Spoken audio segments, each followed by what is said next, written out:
the buses through Jerusalem, through stone and borrowed light. He carried a song he could not yet sing. She carried the end of night.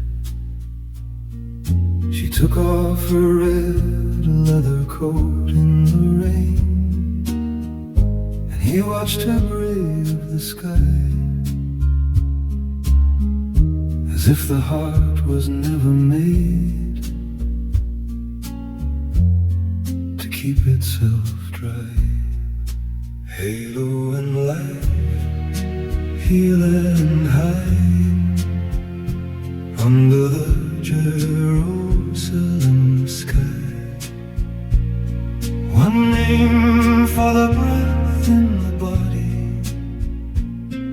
one name for the fire in the sky.